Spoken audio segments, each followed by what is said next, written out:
Deep down, deep down, deep down, the quality. Being Ethiopian and American is a challenge and a blessing because you have these two very contrasting cultures. My choice to become a musician was probably the first time I stepped outside of traditional Ethiopian thinking. I mean, because of our history, because there has been so much political upheaval, there's a lot of emphasis on stability and having a predictable, safe life. Being an artist was definitely, it wasn't discouraged, but it was not really considered to be a viable career. People in my, my friend circle who were like, okay, so you're going back to work, right? When are you going to go back and get your 9 to 5? And I was like, well, I'm making okay money. I mean, it's not great, but I'm making okay money. And I think that's the misconception, is people think that, you have a viable career if you're a huge mainstream artist, and they don't realize that you can, work on an independent underground level and make a very good living. I mean, there are great artists who do that and make, a lot more than I did as a professional. And it took me a while before I could make that hurdle. But once I did, it was effortless. I never looked back.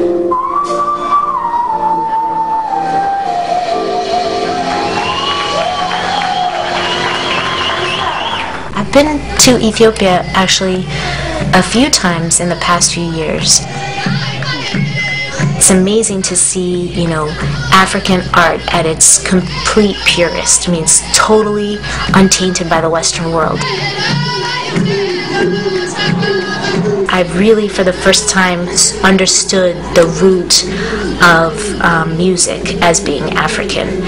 I've always heard people say, well, blues, jazz, rock and roll, hip-hop all comes from African music, and I'm African, but I always felt like I was, to an extent, an outsider doing, American music. And I realized when I came back from Ethiopia that I absolutely am an African doing African music.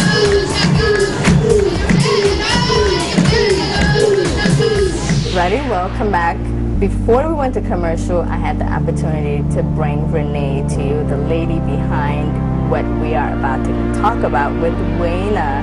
Wayna, thank you so much for making time to be available today. My pleasure. Thank you, Nunu, for So I'm actually excited to know that it's one of your childhood friend that's making this documentary on you, because that makes it even more personal and yes, authentic. And personal, and there's an emotional attachment to the project. Yeah. So how do you feel about showing the world the Wayna we don't usually get to see?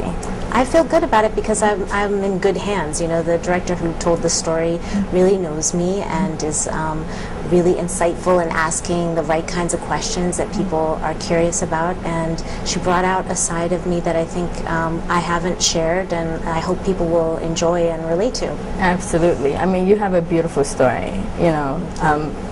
Anybody that haven't known about you now knows that you're Ethiopian, you're raised in America, and you once worked for one of the most loved president, Clinton, and now you're your own woman, and you're empowering so many little girls everywhere. So I can say the same about you.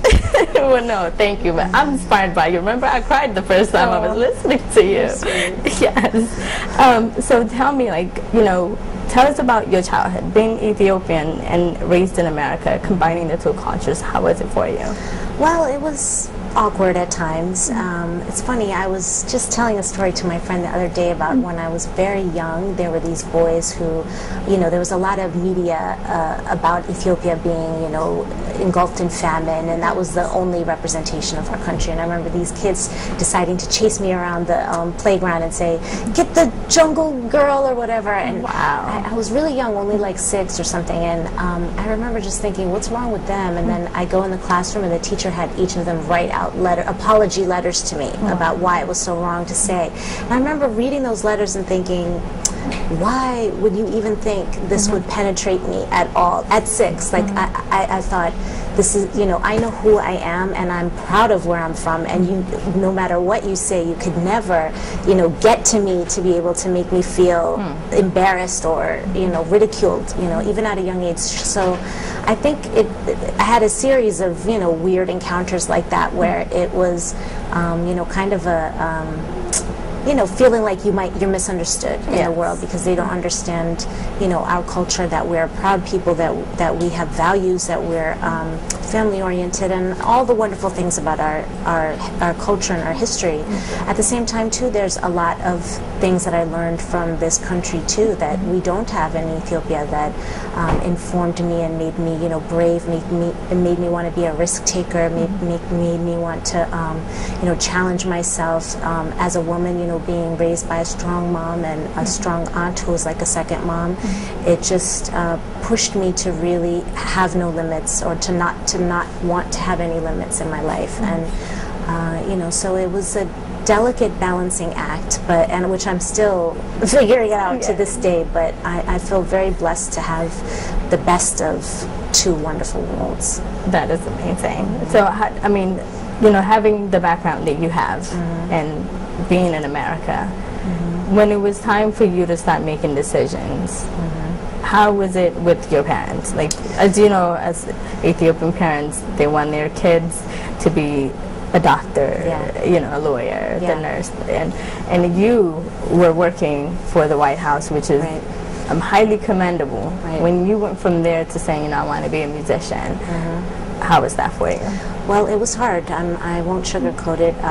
You know, my mom was worried about my livelihood first and foremost. You know, being an artist is not a stable career.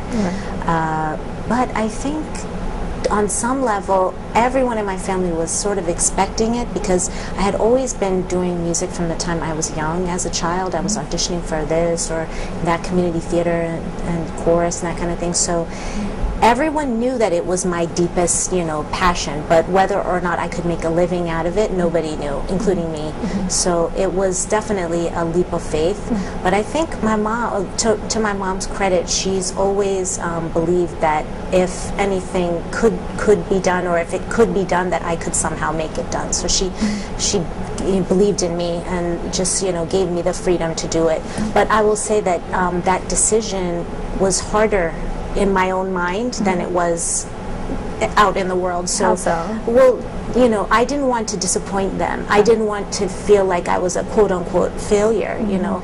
And in a lot of ways, that's part of the reason why I even worked at the White House to begin with. It was not so much, I mean, it was an exciting thing for me, but it wasn't my first passion ever. But you knew going into that position, because back in Maryland, you were singing in the choir. I mean, you were very big in that.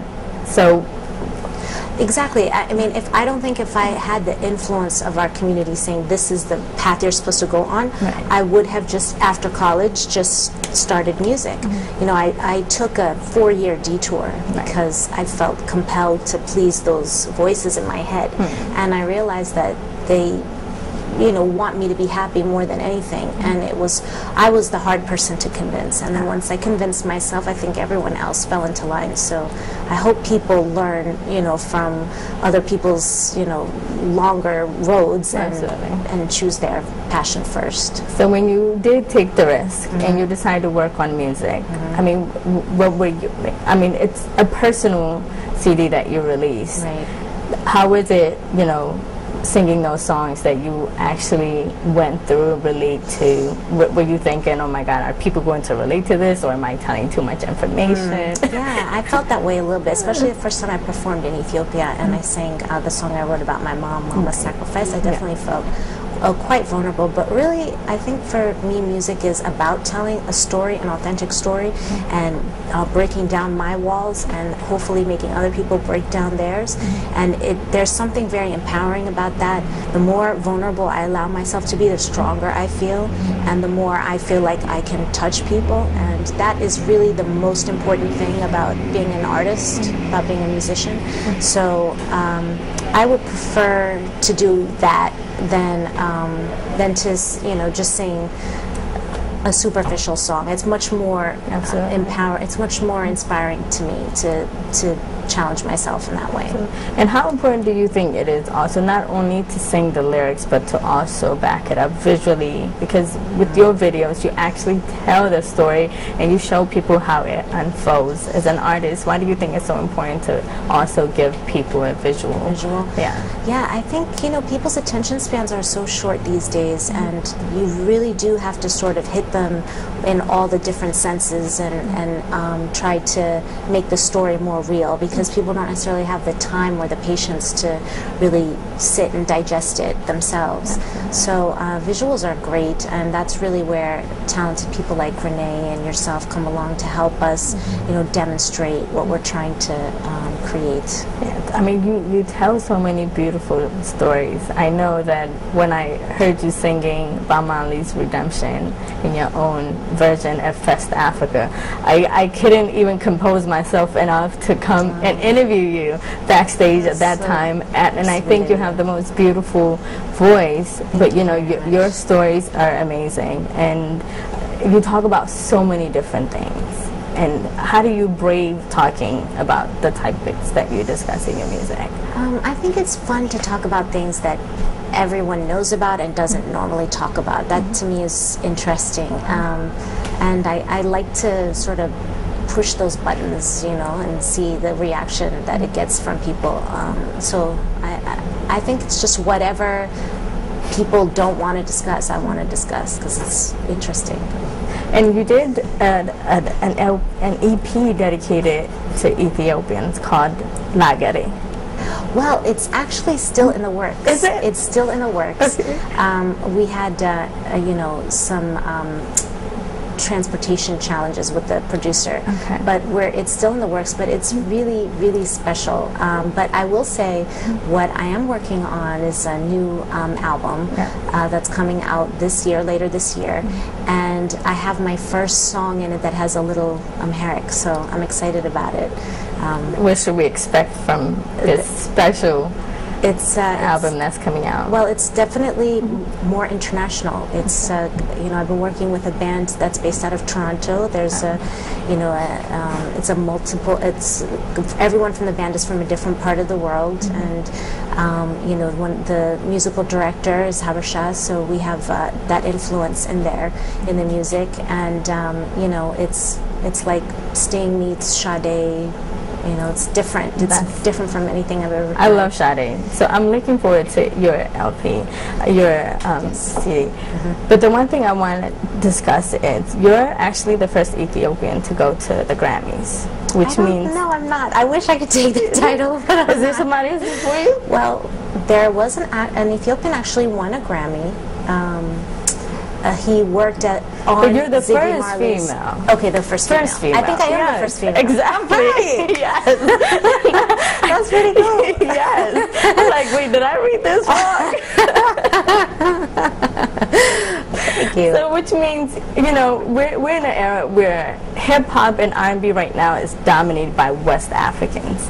And for you to be the single soul East African hailing out of Ethiopia, I mean, how do you feel? That is like huge. Wow. Because, you know, Ethiopia is slowly catching up to the hip-hop and the R&B world. So how do you feel? Well, I mean, I'm proud to represent the community, but I don't doubt that door is just going to come crashing down, you know, in the next few years. And there are a lot of talented artists coming up, and you know, every day I discover someone else who sounds awesome. Absolutely. So, you know, it's great. I mean, and that's the great thing with you, is that you actually work with other independent artists. Yeah. Why not? You're Grammy nominated, which means you could call anybody and they'll get on your album. Why not them? Well, I mean, I have sought out some mainstream artists. I, you know, have some collaborations that are in the works. I won't say who yet, but some, you know, people that are popular, whatever. But you know, I think it's great to work with other artists who are really hungry and who are on the rise, because you know, they feel like they have to pour their heart out. Otherwise, you know, they never know when they'll have another chance. So I'm inspired by people who are in the struggle, you know. So I want to work with those people. They make me hungry too. Exactly. And And everybody that I talk to, Wayna, from one African to another African, I always ask them, what's your Africa? What's my Africa? What do you mean by that? My vision for the ideal Africa? Yes. You know, I would say my Africa is a place where the children have no fear, they have no limitations to their dreams, and that the men and women love each other, and that the land is safe and allowed to flourish. And with that said, you know, there is a famine about to take place as we speak in the Horn of Africa. I mean, what is your take on that? How do you feel? I mean, it's just heartbreaking, and you know, it's all of our problem, and it's our responsibility, especially those of us who are abroad, to make sure that with every new opportunity or blessing we have, that we give back. So we need to stay informed and take responsibility for what's happening to our people, and realize that that's us, could be us. We're all really lucky to be where we are, and we all have relatives who are could easily be affected. So we all need to share the burden. So and I need to listen to my own advice too. So yeah. No, absolutely. So what should we expect from you outside of your upcoming album? What else is in the works for Wayna? Well, let's see. I mean, the album is big. I mean, I've been working on this project for almost 2 years now, and after its release, I'll be touring, and folks can come to my website, to my Facebook, my Twitter's Wayna Music, and they can, catch me at a show where I'll be performing hard, going all over and performing. And I'm going to have some free music that folks can download, so they can also look out for that. The single that I was talking to you about is called Guazalo, and it's it's my first offering to the Ethiopian community specifically. I made it just for them. So I hope folks will, and I'm going to give it away for free. So I hope folks will download it and share it with their friends, and and keep me busy. Yeah, great thing now is Ethiopia's up on the internet and the Twitter, so they can follow you. Yes. And hopefully they'll be able to download your music and play it all over Ethiopia. Yes. So when you get there, you have the ocean of people that will meet you there. I hope so. Yes. I hope so. But thank you so much for sitting you, down with me. I'm so excited for you, wonderful and questions. I can't wait to see the documentary and share it with everybody else. Thank you so much. And to all of you at home, you can watch the documentary following this interview. And like she said, you can follow her on Twitter and download the song that she specifically made for Ethiopians in the diaspora, and most importantly on the continent. And thank you, Wayna, and I'll see you next time. Bye. Woke up this morning, see it rain all through the night. Raindrops tap. Tell me how this all came about. Well, it's just grind, hard work. I mean, I dreamt of being an artist and raised the money to produce my own project, found the right producers, hit the road, started performing. I worked with Kokai, Carl Walker, and James McKinney, who are 2 independent producers in DC, where I'm from. And there's an amazing community of artists and producers there, and I just found the ones that fit my vibe, found my own voice, and mixed it, mastered it, released it, and performed everywhere I could. A typical day for me is very atypical, and I think that's what I love about what I do now, is that it's never the same thing. That was one of the things that drove me bananas about working a regular job, was the monotony. There's never a part of me that can just check out, because it requires my full attention to do well. And I think that's why I love it, is that it calls on so many different skills, and it's always something new. So there's never a place for me to be just average. and I thought about the FYE tour that I did, where I was traveling to all these different malls by myself, and I had this PA system that I would load on top of my laptop carrier, and I would carry that thing up and down the escalators and plug the things and tape the extension cord to the ground and set my little stand up. And sometimes the response was great, and sometimes nobody would even notice me, and it was very up and down. This grooming process is in part for me to totally prove to myself that I'm ready for this, and that my character is ready and my abilities are up to par. And I think that once I've proven that to myself, really, I think that's when everything will open up.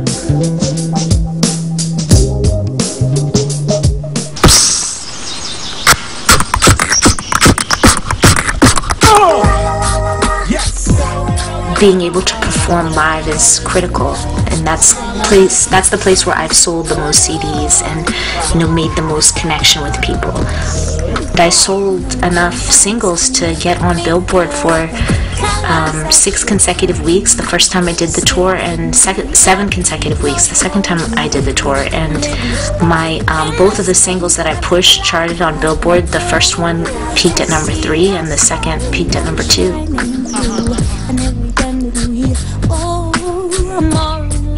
The red carpet was bananas. It was like maybe 50 photographers all huddled in this little corner, like a jungle. Like they're all just hey, and a lot of them, they didn't know my name, so I had like every different mispronunciation. Wayna Wondowosen. I was like, trying to look like I was comfortable. So then I just turned the corner to go straight into the Grammys, and they start clapping, and nobody told me that they tell you they clap for everybody, and they're supposed to be like exuberant for everybody, and I'm like looking around like who are they screaming for?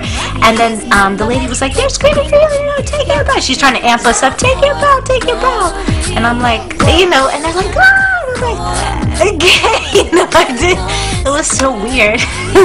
And my husband and all my friends were standing on the corner, and they're like, yeah, get excited. And I'm like, just stop it. Like, it's not I don't know. It was just weird. It's just amazing. Like, God is just amazing. And I think it was just the break I needed. Billy, see how you beat me so, Billy. Rhythm and blues singer Wayna was arrested Wednesday at a Houston airport for carrying a collapsible police baton. So I was rushing to catch my flight. I was leaving Houston from doing a show there, and I had just come from playing South by Southwest in Austin, and I was having a great time so far, a perfect trip. And I had crammed everything in this big black bag, and I forgot that the Billy Club, which is also collapsible, was at the bottom of the bag. When I go through security, the guy says, there's something in your bag, I can't see what it is. I was like, I don't even, I still at that time didn't even remember that it was there. Next thing I know, they call a police officer. I guess it's part of the procedure, I don't know. So the police officer comes, and I'm joking with him in the beginning. I'm like, it looks really bad, but it's not bad. Like, I have this song that I use this prop for, and this is my performance bag, and I just left it in the bag. And then he asked me, what's the song about? And I told him, well, it's called Billy Club, and it's about police brutality. And he's like, well, I just got to check your license, make sure everything's fine. And still at that point, I'm thinking I'm going to be on my way, and I'm getting the feeling that he's thinking that too. A minute later, he's on the phone. I get the feeling something bad is about to happen, so I ask him, is everything okay? And he's like, no, it's not. I'm going to have to arrest you. I was like, what? He's like, the DA's office is pressing charges. The next thing I know, 2 more cops come. The lady cop takes me to the back. She searches me. She apologizes, and she says, I'm sorry, but I have to cuff you. I have to put the handcuffs on you. And that's what they did. It's a mortifying thing to go through, watching an airport full of people watch you get, basically escorted out of an airport in handcuffs and put in the back of a police car. I don't know to this day what happened that day. I don't know if there's some sort of lashing out about the content of my song. What I do know now, though, is what it feels like to be in a system where you are afraid for your safety and for your protection, and to feel like the system that is supposed to protect you could get it wrong, could get it really, really wrong. After the story had hit and the specifics of the case were out, the DA's office still charged me with a felony that held a minimum penalty of 2 years in state prison.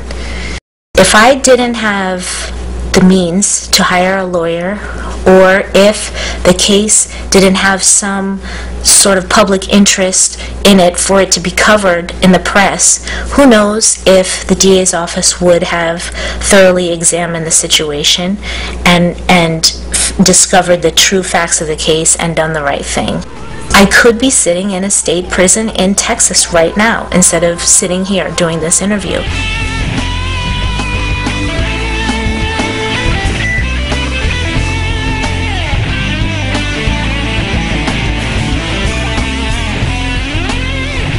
I definitely sing the song Billy Club with a new fervor now. I mean, there's no question. Like, it is a real thing. And now, instead of guessing what it feels like to be at the other end of that situation, I know what it feels like.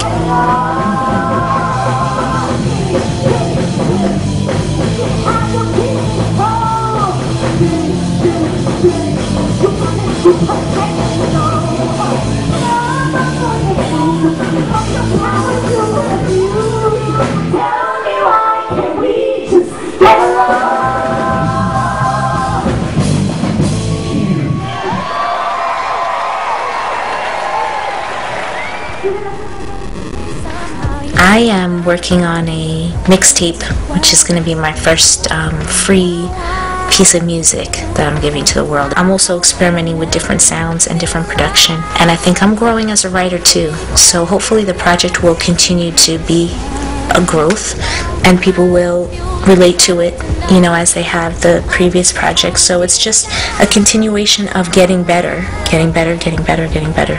In 5 years, I hope that I am a mom. I hope that I am at the point where my music is readily accessible, that it's, you know, I'm not underground anymore. I hope that I am a better artist. I hope I'm more polished. I hope I am an activist. I hope I'm making an impact in communities and talking about things that are meaningful. I hope I'm happy. I hope I'm satisfied with my work. I hope that I don't have any regrets. I hope I'm enjoying the fruits of everything.